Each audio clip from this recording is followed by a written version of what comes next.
Oh. Karena si PM Australia sendiri dia udah siapin uang sebesar 17,4 billion US dollar untuk mengcover 7 juta per satu minggu. hanya Australian. Satu orang rakyat diberikan tunjangan oleh pemerintah sekitar 7 juta per minggu. Ya. Semua rata.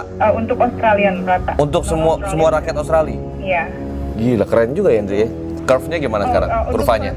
Iya. Nah, cukup berita baik gitu. Yang meninggal itu hanya 71 orang. Dari keseluruh dari 8.000 sekian. Cuma bertambah cuma 26 orang. 26 orang. Di Melbourne sendiri cuma satu ya. Oh, jadi puncaknya udah lewat nih ya. Sekarang lagi penurunan nih ya. Ya, karena kita udah hampir 1 bulan setengah tuh lockdown dan ya, Assalamualaikum, Dri. Apa kabar? baik. Salam, apa kabar? Baik. Gimana kabarnya Jakarta? Jakarta, ya gini-gini aja sih Jakarta. Lo monitor kondisi Jakarta nggak, Indonesia? Sedikitnya monitor, cuma kalau diikutin secara keseluruhan lumayan dikit deg-degan ya. Kenapa? Dibanding dengan kondisi di sini. Jadi coba untuk gue sudah mengurangi melihat media secara keseluruhan, soalnya tidak apa ya, gue ngerasa kayak gue bakalan terganggu juga psikis gue gitu loh. Iya, Dri, kalau di Australia sendiri, lo udah berapa lama sih di Australia sekarang, Dri? Hitung-hitung udah berapa lama nih ya? Sekarang baru 6 bulan sih. 6 bulan ya?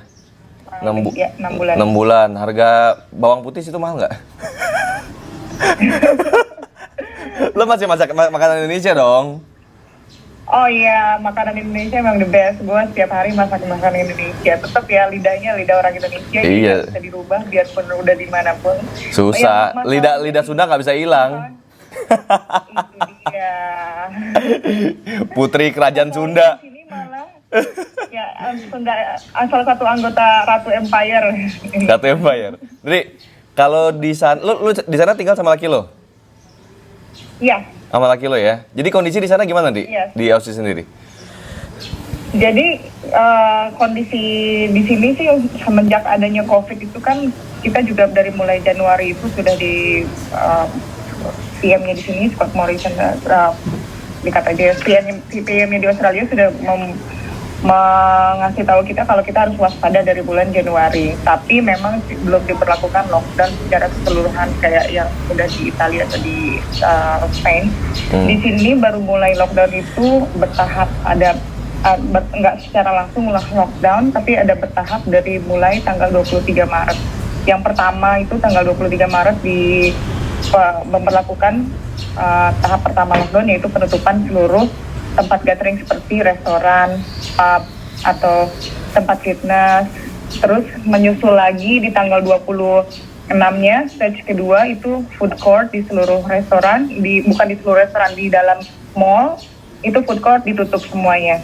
Untuk pencegahan penularan COVID dari orang-orang yang udah nggak pernah ke gym lagi, malah pergi ke mall. Jadi semua food court ditutup, masih bisa cuma beli take away. Terus menyusul lagi stage keempat itu pada bulan April tanggal 3 itu kayak masjid, gereja semuanya sudah mulai ditutup, atau acara-acara yang sifatnya seperti lebih dari 10 orang udah nggak boleh. Kalaupun ada pernikahan itu masih boleh, tapi tidak lebih dari 5 orang. Termasuk juga untuk kayak acara. Jadi nikah 5 orang doang gitu, nikah pengantin 2, saksi 2, pengurus 1, udah itu doang. Ya sebenarnya cukup dan irit kan. Iya, dan lu pasang live gitu ya, live Instagram. Jadi lu ditonton nikahnya gitu ya. Ya, exactly. Mostly kayak gitu, undangan yang tadinya dikirim undangan, itu undangan datang hanya lewat sosial media atau dari live. Itu benar-benar terjadi seperti itu sekarang gitu, which is weird. Kita nggak mengalami seperti ini kan. Nah, yang terakhir itu sekarang ini udah sistem yang udah agak cukup ketat ya. Kita juga mulai udah nggak boleh kemana-mana, dan kita diberlakukan lockdown itu memang cukup sangat banyak efek positif dan negatifnya juga. Positifnya untuk pencegahan ke COVID ini sendiri juga baik. mematikan sistem mata rantai COVID-nya sendiri, ya, tapi negatifnya banyak juga orang-orang yang kehilangan pekerjaan di sini. Yang especially yang non Australian, salah satunya ya gue juga termasuk kehilangan pekerjaan, baru kerja tiba-tiba udah dirumahkan lagi. Dirumahkannya lo dipecat ya atau gimana maksudnya nih? PHK? Iya, karena kena PHK. Oke, tapi ada pesangon dong, ada pesangon dong. Nggak ada, tapi untungnya laki gue masih kontrak, full time, jadi dia nggak kena pemecatan. Oh, satu kantor, lo sama laki lo satu kantor? Oh, enggak, beda. Oke. Beda kantor.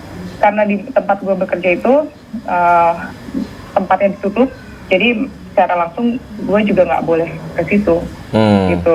Cuma pemerintah di sini so far sih cukup membantu ya untuk non Australian atau Australian. Untuk kayak Australianya sendiri, kalau si company-nya itu turun profitnya lebih dari 30%, itu dia bisa meregister company-nya ke pemerintah untuk tetap si karyawannya itu digaji gitu. Jadi tapi itu juga ada tahapannya, nggak semuanya di-approve gitu. Kalau misalkan di-approve, nggak, maksudnya gimana perusahaan yang marginnya turun 30%, itu pemerintah akhirnya menanggung gaji karyawannya? Ya, jadi ya, tapi itu kalau di-approve gitu. Jadi si company-nya harus daftar dulu ke government, nanti government akan membayarkan si gaji karyawannya, tapi dengan limitnya si government-nya sendiri. Jadi itu sekitar mereka dapat itu 1.500 per 2 minggu.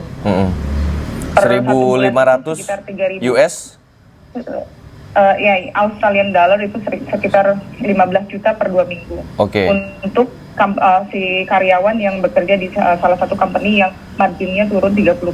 Oh, karyawannya dibayar sekitar 15 juta per 2 minggu? Per 2 minggu. Oh, berarti sebulan sekitar 30 juta karyawannya dibayar? Ya. Karena CPM Australia sendiri dia udah siapin uang sebesar 17,4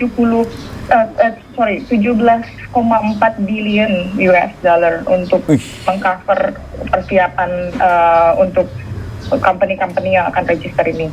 Dan itu hanya untuk company. Banyak juga Australian yang nggak punya kerja dan dapat efeknya dari COVID ini sendiri juga.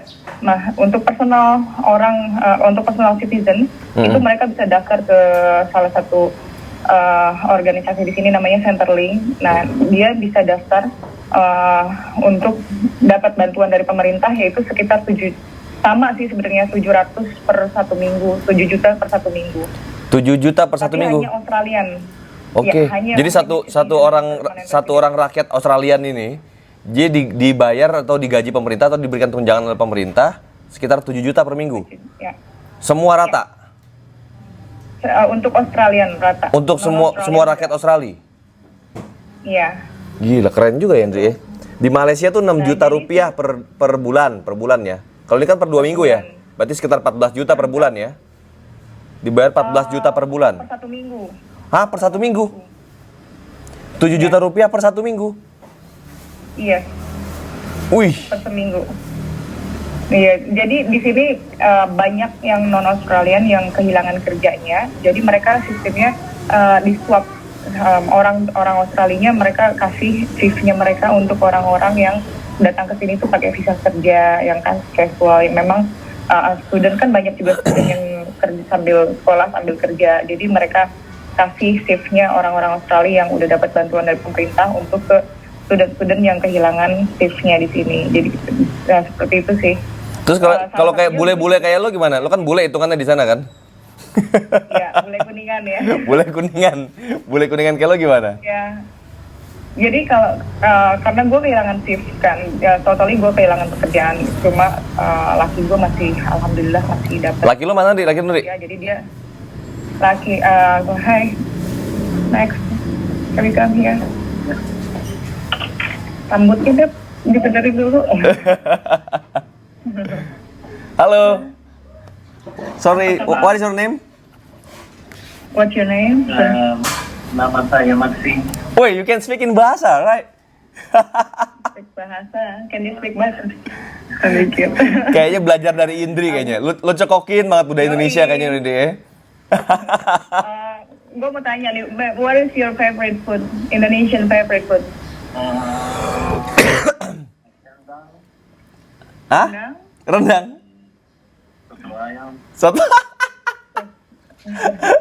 And one more thing, pete.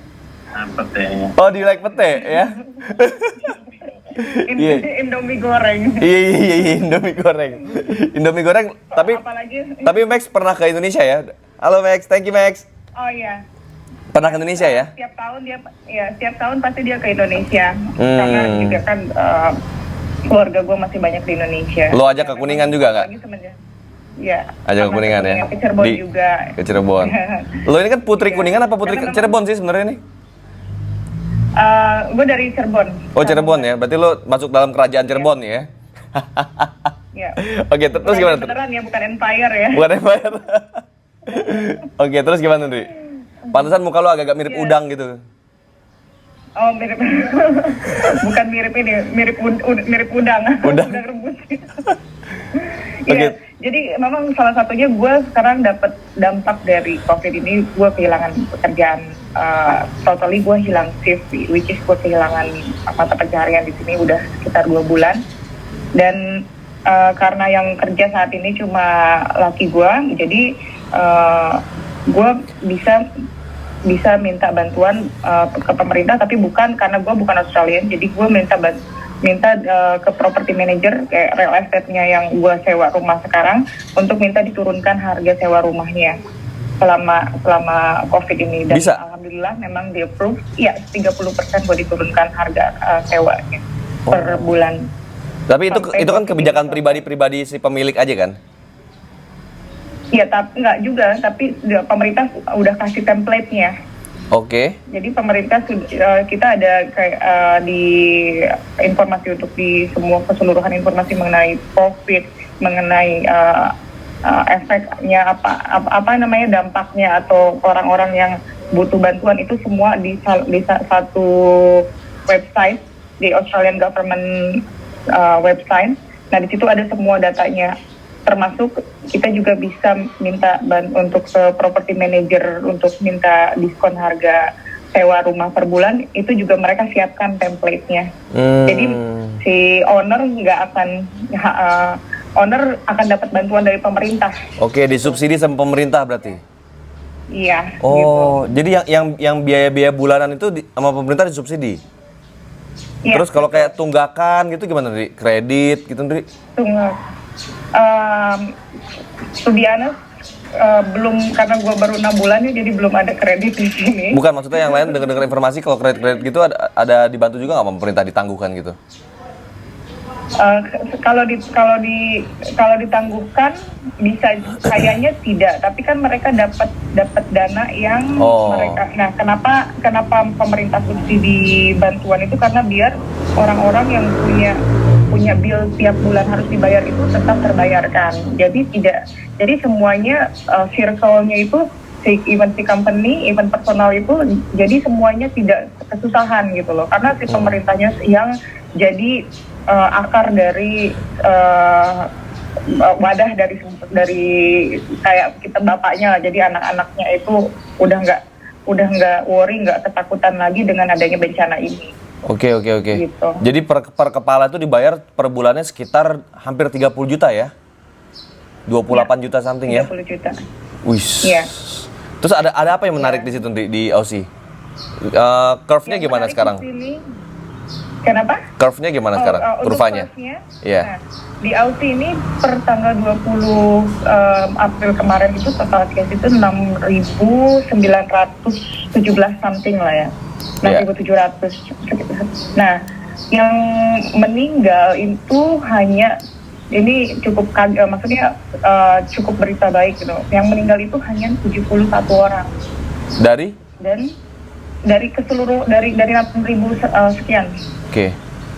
Itu. Dan ini bukan hanya kebetulan gue tinggal di Melbourne, tapi untuk keseluruhan dari Australia sendiri itu cuma 71 orang. Dan per tanggal 20 kemarin itu cuma bertambah cuma 26 orang. 26 orang. Untuk di Melbourne sendiri cuma satu ya. Oh, jadi puncaknya udah lewat nih ya. Sekarang lagi penurunan nih ya.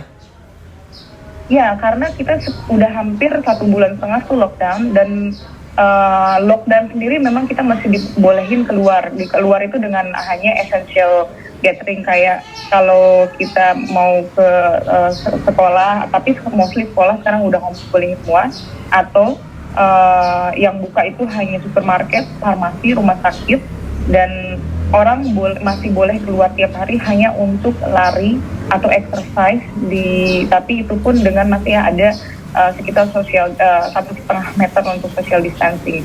Dan alhamdulillahnya sendiri karena kedisiplinan orang-orang di sini tuh cukup bagus gitu. Jadi tanpa pemerintah harus benar-benar bilang social distancing atau stay home, mereka udah melakukan itu sendiri gitu. Dan dari mulai awal corona itu sudah melonjak masuk ke Australia, kita sudah menerapkan social distancing di dalam apartemen sendiri.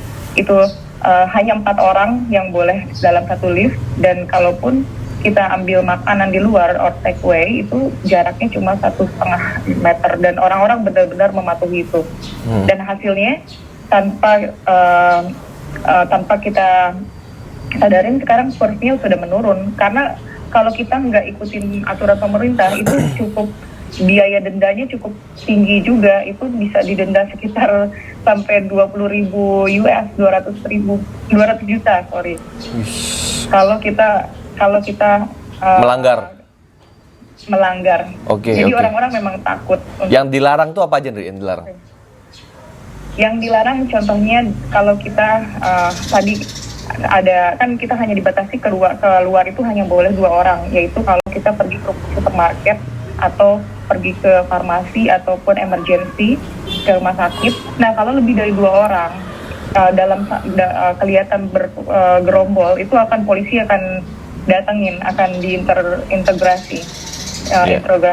Nah, polisi itu sekarang banyak di mana-mana, termasuk kalau kita berkendara juga. Itu lebih dari 2 orang di dalam mobil, itu polisi akan dengan secara langsung memberhentikan dan kasih fine gitu di sini. Kalau di mobil tuh ada lebih dari 2 orang? Ya. Oke, langsung ditilang tuh? Ya. Oke. Jadi kemarin ada salah satu teman yang memang sekalian gitu, dia pulang dari satu tempat berempat di dalam Uber, itu dia kena denda sekitar 160 juta gara-gara di dalam mobil ada berempat. Gitu. Dan memang tidak pandang siapa-siapa di sini, polisinya yang melanggar memang langsung dikasih fine gitu. Terus apa lagi yang dilarang? Orang-orang memang nggak berani. Kenapa? Apa lagi yang dilarang? Yang dilarang itu kalau kita juga bertamu ke rumah orang. Kalau misalkan kalau sekarang kan gue tinggal berempat karena ada dalam 2 bulan ini ada roommate lain, teman gue dari Spain. Nah, jadi kita memang sudah terdaftar 4 orang. Nah, kalau ada lebih dari 4 orang itu tidak diperbolehkan juga. Kalau ketahuan sama polisi itu bisa di fine juga. Terus kalau kita diam-diam pergi ke tempat gym atau apa, mostly semua gym udah ditutup, tapi kadang masih ada orang yang you know lah, nggak semuanya orang bule juga mengikuti peraturan kan gitu. Nah, tapi polisi itu dengan sigap di sini langsung ngejar orang-orang kayak gitu. Memang untuk memastikan kalau ini COVID di sini itu harus benar-benar hilang dulu, baru semuanya bisa berjalan seperti semula lagi. Kalau semuanya lancar, lockdown kita akan diberhentikan tanggal 11 Mei. Oh, jadi pemerintah memprediksi tanggal 11 Mei ini selesai?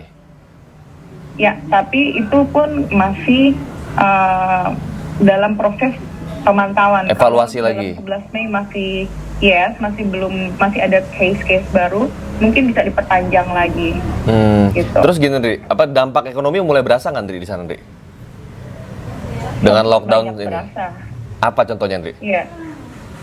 Ada harga mahal atau apapun gitu, misal ada gitu nggak?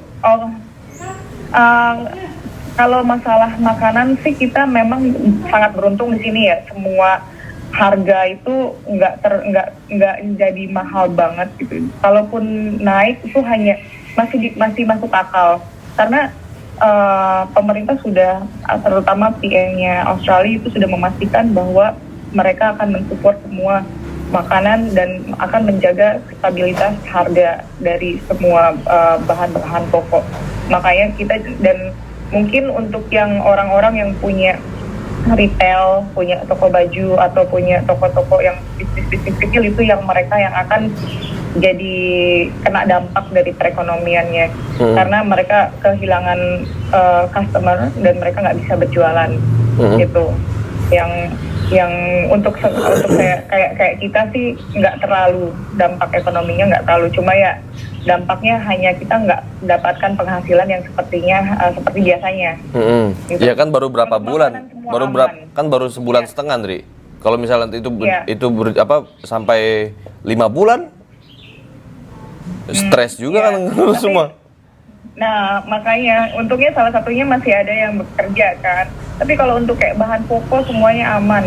Kalau untuk biaya listrik apa semua malah aman gitu. Malah aman gimana? Rental rumah, listrik, harga semuanya aman. Malah biasanya karena gue nggak pakai kartu yang bayar bulanan dan gue nggak bayar yang abonemen, gitu gue pakai prepaid. Nah biasanya gue top up $50 tiap bulan kan, 500.000. Nah bulan ini gue dapat subsidi untuk data 10 giga untuk 1 bulan for free. Jadi listrik gue data. Oke, data internet ya.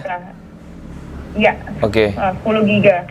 Ya itu sekitar 500.000, lumayan juga kan. Biasanya gue top up tiap bulan 500.000 untuk data. Tapi kan lo di rumah pakai wifi kan? Pakai wifi. Cuma kan tetap harus kita punya data. Masa listrik di rumah 500.000, Ndri? Kok murah listrik di situ? Enggak. Kalau listrik gue bayar di sini. Di sini tuh ada energi itu listrik, gas sama air itu dan internet itu gue totalnya sekitar 2 juta lah. Oh, sudah termasuk listrik. Internet. Ya, listrik dan air, ya. Iya. Nah, terus flat listriknya kita nggak ada pemakaian berapa gitu? Ya, pemakaian ada, cuma maksudnya nggak terlalu signifikan gitu kan. Karena gue juga di sini kita berempat dan lumayan cukup besar gitu untuk pakai listriknya itu sekitar 800.000 per bulan. Itu nyala semua tuh? AC nyala semua? Nyala. Iya. Kita jarang pakai AC di sini, apalagi kalau udah masuk musim dingin. Jarang pakai AC. Pakai AC itu hanya pas kalau kita udah masuk summer dan itu juga jarang sih, karena di Melbourne udaranya memang cukup dingin dibanding di berapa derajat sekarang, Dik? Sekarang kebetulan lagi bagus, 17 derajat. Wah, enak ya. Kayak di puncak ya. Iya. Iya, enggak, justru ini langka. Biasanya itu 10 gitu kan. 15 itu dingin. Di sini tuh 17 langka, apalagi di atas 17 itu dicari-cari orang. Iya, di Jakarta juga lagi dingin banget sekarang, Dik. Lagi 36 derajat. Makanya agak keringetan gue sebentar di luar ini. Kabarnya malah jadi bagus kan, semenjak adanya orang-orang diem di rumah, katanya Jakarta awannya jadi biru ya. Iya, awan memang dari dulu sih biru ya, nggak pernah awan jadi kuning sebenarnya, awan jadi hijau. Tapi gini-gini aja, maksud gue Jakarta itu sekarang lagi kondisinya lagi nggak jelas, mohon maaf ya, lebih karena kebijakan pemerintahnya yang gue lihat sekarang masih ada tumpang tindih. Yang namanya pemerintahan provinsi sama pusat itu nggak cocok. Ya macam-macam lah, mungkin tuh juga monitor lah ya di kondisi di Jakarta. Nah terus satu lagi, Ndri, kondisi kesehatannya orang-orang di situ kalau misalnya mereka terdampak virus corona misalnya, mereka masuk rumah sakit bayar nggak? Enggak. Gratis? Iya, karena di sini kita punya kayak kalau di Indonesia itu BPJS, di sini namanya ada Medicare untuk orang-orang yang Australian. Tapi Medicare ini jauh lebih menunjang jauh daripada full cover lah ya. Bukannya gue. Iya. Apa nyatanya aja? Apa kenyataannya aja? Iya.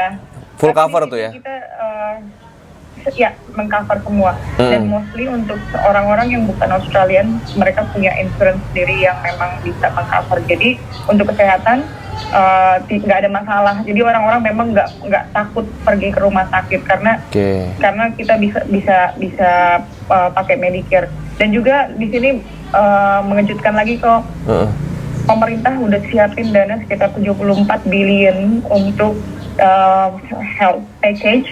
Dan juga kalau orang-orang yang terkena mentalnya, jadi untuk dalam misalkan kayak gini tuh mentalnya, misalkan dia nggak kena corona tapi dia kehilangan pekerjaan atau ada keluarganya yang kena corona gitu kan. Jadi di sini kayak bisa konsultasi sama bisa dikasih pengarahan dan kasih bantuan juga secara tunai.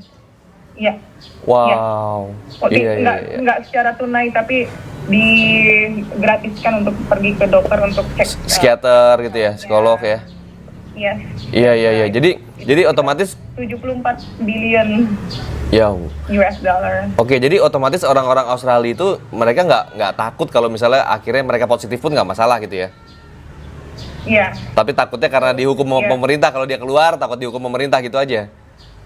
Iya, sebenarnya banyak juga yang takut. Kalau yang muda mungkin nggak terlalu takut karena mostly di sini orang-orang jaga kesehatan benar-benar. Mereka itu sangat aktif tiap hari itu di taman itu lari, makanan pun mereka dijaga. Karena memang yang gue rasakan saat gue tinggal di Indo dan saat gue tinggal di sini, gue kesulitan untuk mendapatkan makanan yang sehat, makanan yang organik itu di Jakarta mahal banget gitu loh. Tapi di sini malah sebaliknya. Makanan yang sehat itu malah murah. Di sini. Yang nggak sehat malah mahal. Gitu. Iya, gitu kan. Makanan yang sehat kayak sayuran murah banget. Kayak contohnya alpukat yang di Indonesia itu harganya 30.000 satu, di sini itu bisa dapat 2 atau 3 gitu kan. Ya lu belinya di supermarket, lu beli ke pasar dong. Gimana Putri Kuningan? Kalau di supermarket tuh segitu harganya, kalau di pasar sekilo segitu. Iya, tapi kan maksud gue kayak emang dari dulu kan, apalagi sekarang gue di sini gue jadi pelatih yoga. Gue di Indonesia pun gue cukup aktif olahraga dan gue emang suka makanan sehat. Gue ngerasa kayak I'm so happy when I get here. Kayak semua apa yang gue makan itu malah bikin gue lebih irit gitu.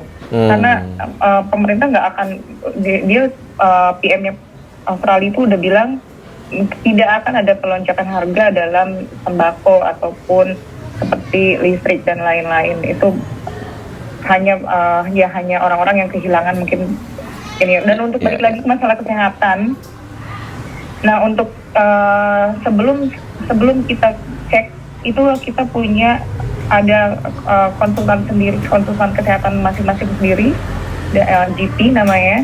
Nah, kita tanya dulu sama GP-nya. Kalau kita punya simptom, kita telepon dia dulu. Kalau GP-nya bilang, oh simptomnya cocok, mungkin kamu harus self-isolate dulu 14 hari. Tapi kalau memang benar-benar sudah berat, GP akan langsung merekomendasikan ke rumah sakit. Jadi nggak semuanya bisa langsung ke rumah sakit. Itu semua kayak rujukan lah. Iya. Ya menarik banget ya di Aussie, Dri ya. Ya gue doain semoga lo sehat-sehat semua. Salam buat teman-teman semua yang di sana, walaupun lo nggak bisa keluar, nggak bisa kemana-mana, tapi ya semoga ini cepat segera berakhir, Dri. Jadi apa ya? Iya betul. Gue sangat pengen berakhir karena to be honest gue pengen pulang ke Indonesia untuk ketemu saudara-saudara gue dan terutama keluarga lah ya. Gue menunggu border ini dibuka. Oke. Ada salam nggak buat teman-teman di Indonesia? Iya, sarannya buat teman-teman Indonesia. Gue tahu ini semuanya berat, tapi bukan hanya kalian aja, karena kita juga semua ada di satu boat yang sama gitu. Jadi benar-benar kasus corona ini bukan hal yang sepele, tapi juga jangan terlalu panik dan tetap ikutin aturan pemerintah. Dan mudah-mudahan semuanya cepat berakhir dan kita bisa kembali berkumpul sama-sama keluarga semuanya. Amin. Indri, thank you banget. Salam sama Max ya tadi ya. Assalamualaikum. Ya, thank you kok. Waalaikumsalam. Ya.